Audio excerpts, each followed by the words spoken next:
Manchester United has just won the Europa League final against Villarreal. Okay, not as yet. Manchester United versus Villarreal Europa League final match preview. Let's go.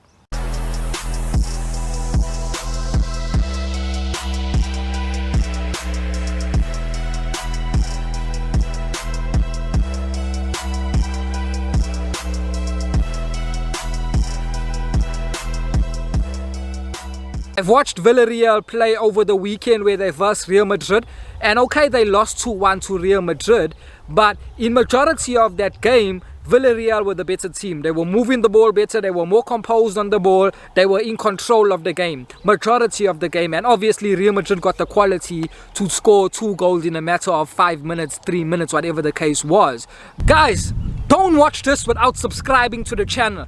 Hit that subscribe button. But one thing I will tell you guys in this final when we verse in Villarreal is there will be moments where Villarreal get on the ball and are better than us on the ball. There will be moments where you see them moving the ball better than us. There will be moments where you see that they know what they're doing in possession, because Villarreal are a well-coached team. And I cannot say the same about Man United. I can't say Manchester United is a well-coached team. I can't say that. We're a team that has top-class and world-class individuals that in their moments they can decide a game, but we are not a well-coached team. Whereas you look at Villarreal, they are well-coached team. They know exactly what they're doing. So there will be moments in this final where you can see the contrast in coaching. You can see that they'll be much more composed on the ball, and they'll know what they need to do in possession. You will see that. However, we will still win this final, guys. I have no doubt in my mind that we will win this final, and we are not gonna. My trust and this conviction that I have with us winning the final is not down to the manager, because I've got no trust in this manager. I've got no trust in this coaching staff. The full trust I have is in our players. We have top class and world class players that at any given moment in a game they can decide the game just like that. Paul Pogba has done it for times in this season. Bruno Fernandes has done it times in the season. Marcus Rashford has done it. Edison Cavani has done it. We've got top class and world class players who can decide a game in an instant, and that's who my trust is in. I trust those players because they have proved to me and to everyone else that some of those players are the best players in their position. Oli is not the best manager as a position manager. Oli is not one of the best in the world. The coaching staff are not one of the best in the world. They've got big flaws, and I don't have trust or confidence in them at all. At all. So I'm saying Man United will win this final based on just our players. Our players are far superior to Villarreal's players. Far superior. Not one Villarreal player makes it into our team. Not one. People may say, okay, Pau Torres, because Man United are looking at Pau Torres to buy Pau Torres. But I may beg to differ. I think we're just going to buy Pau Torres because Pau Torres is left-footed. And it's been well documented that Ole Gunnar Solskjaer is looking at a left-footed centre-back to bring the ball out better and to have better balance at the back. So I've watched Pau Torres, and one thing I can tell you, he's got the ping. He's got the ping. His long-range passing is very good. It's very good, but that's about it. I wouldn't say he's a better defender than Lindelof. Not at all.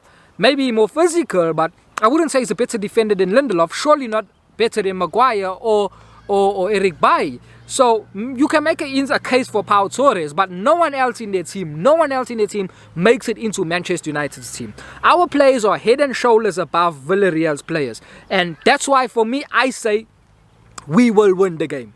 We will win the game because on paper we are better than them, and Manchester United have proved it time and time again that we just need one player to step up. Whether that's Pogba, whether that's Bruno, whether that's Rashford, whether that's Cavani, we just need one player to step up, and Villarreal will not be able to answer those questions. And I do think you will see Paul Pogba step up, because Paul Pogba has shown us time and time again that Man United, and even for his country, he's a big game player. In the biggest of games, Paul Pogba steps up. He scored a goal in the Europa League final.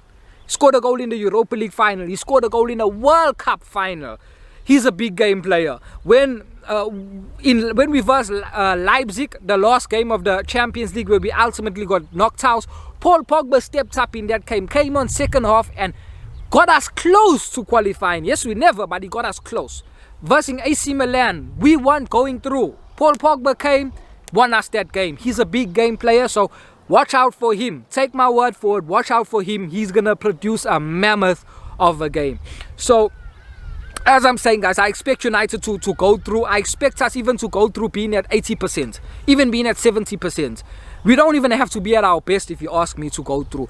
As I'm saying, you will see Villarreal being better than us on the ball, because that's the mark of a Spanish team. Spanish football is all about the football. It's all about the ball. It's all about what they do with the ball.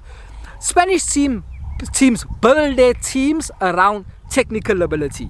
That's why they'll always pass you off the ground. They'll always be better than you in possession, because they build their team around technical ability. There's not one player that's playing for a Spanish team that is not technical. Not one. Not one. I watched Real Madrid on the weekend, and they played a young 18, 19-year-old left back, new left back. This boy's technical ability is through the roof. Technical ability through the roof. I saw him getting on the ball and doing step overs. A left back doing step overs, so comfortable on the ball, because that's the mark of a Spanish team. They pride themselves on technical ability, whereas you look at English teams, it's the exact opposite. English teams make up their teams on how athletic players are, and their teams will outrun you. They'll run you into the ground, blood, sweat and tears, but they will never pass you off the ground. Even under Ferguson, when we went into Champions League games, we were never passing other teams off the ground. Never ever. It never happened. We were outrunning them, we were outworking them, but we were never passing them into the ground. Even when we versed Juventus all those years back in '99 and so forth, they were moving the ball better than us. They were much more composed on the ball, because that is European football. English football is exact opposite, and that's why Pep Guardiola came to England and he changed the dynamic of how to win in England. He came with technical players. He did not come with athletic players. Bernardo Silva, that boy can't run. Bernardo Silva is weak, but technical ability is through the roof. Gundogan as well, he's not physically strong, but his technical ability is through the roof. So that's the mark of, as I'm just saying, English football. Proper English football is athletic. Football is about running, it's about blood, sweat and tears. And when even you look at Manchester United, that's how we're building our team. We're not building our team based on technical ability. We're not, because players like Wan-Bissaka got zero technical ability. Fred and Scott McTominay got zero technical ability. Marcus Rashford got a bit of technical ability, but it's not technical ability that will take him to Real Madrid or Barcelona. It's not. Bruno Fernandes, technical ability, he's got a bit of it, but every now and then Bruno gives the ball away cheaply. Every now and then his touch lets him down. Our most technical players are probably Juan Mata, Donny van de Beek, you got Paul Pogba. Those are our most technical players. So, yes guys, you will see Villarreal being better than us on the ball and moving the ball better than us. But we will beat Villarreal. I've got no doubts in my mind. And this is the lineup that I think United will go with.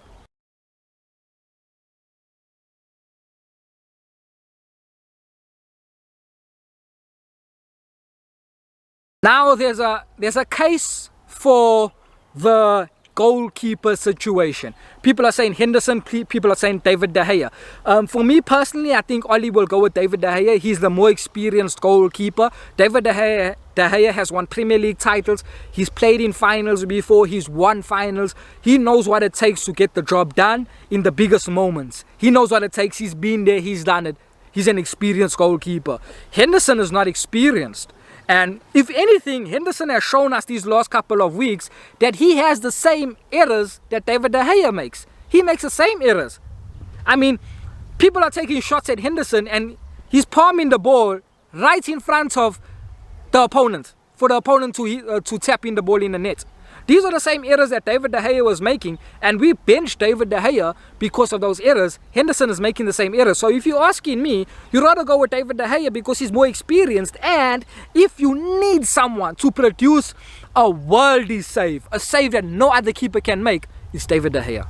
It's David De Gea that's going to make those saves. It's not Dean Henderson. So even right now, David De Gea is the better goalkeeper than Henderson. I do think there'll be a switch in guard. I do think David De Gea will leave Manchester United end of the season. I do think that. I think this will be his final game. But Oli will start David De Gea. There's no question in my mind he will start David De Gea. The next position is the centre-back position. Who is going to partner Victor Lindelof? I personally think if Harry Maguire is at least half fit, I think Ollie will start him. We've seen over the years that Ollie plays players even if they are injured. Marcus Rashford, Victor Lindelof, Paul Pogba, Harry Maguire, he's played all these players through injury. So if Harry Maguire is at least 50% fit, I expect him to start. If Harry Maguire doesn't start, then I expect Eric Bailly to start. I don't think Ole Gunnar will trust Twanzebe in such a big game. The problem with Eric Bailly is, I believe Eric Bailly is our best centre-back. But the problem with him is that, you don't know what you're going to get with Eric Bailly. You don't know. He can give away a penalty. He can get a red card. He plays on the edge of games, and it's not good when you have a centre-back like that. You need to have a centre-back that's calm. You need to have a centre-back that doesn't panic under pressure. Virgil van Dijk is the epitome of that. That guy's one of the best centre-backs I've ever seen. I'm going to be honest with you. He never panics. He never goes on the ground. He never makes a slide tackle. He stays on his feet. The longest that he can, he stays on his feet. And that's the mark of a good defender. The mark of a good defender is not going to the floor. It's not slide tackling. It's staying on your feet the longest you can and winning the ball standing. Because when you go to the ground, you don't have 100% control of what you're doing. One wrong move on the ground, you can give away a penalty, you can get a red card. And that's the problem with Eric Bailly, is that you don't know what you're going to get.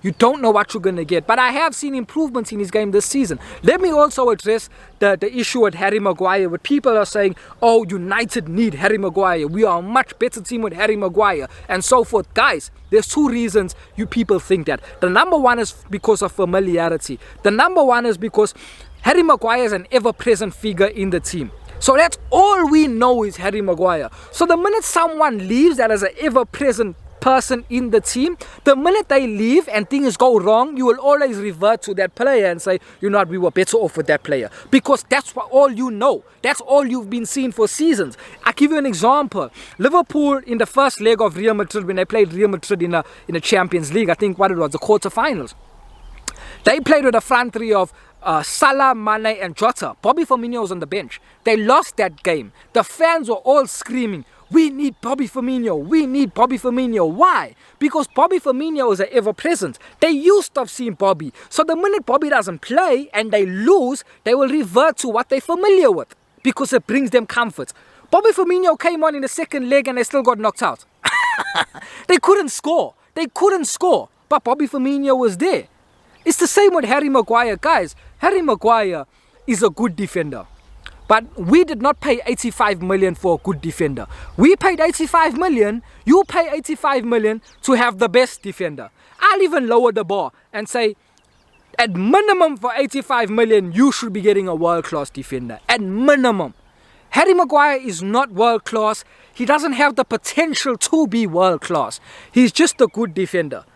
But we have seen, guys, we have seen that Eric Bailly came in December and was better than Harry Maguire, was carrying Harry Maguire, and it should be the other way around. So I said, number one, the reason why people say we are a much better team with Harry Maguire in it is because Harry Maguire is a stalwart.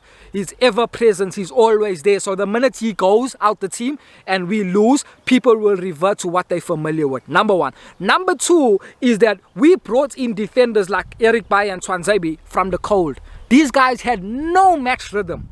Nothing at all.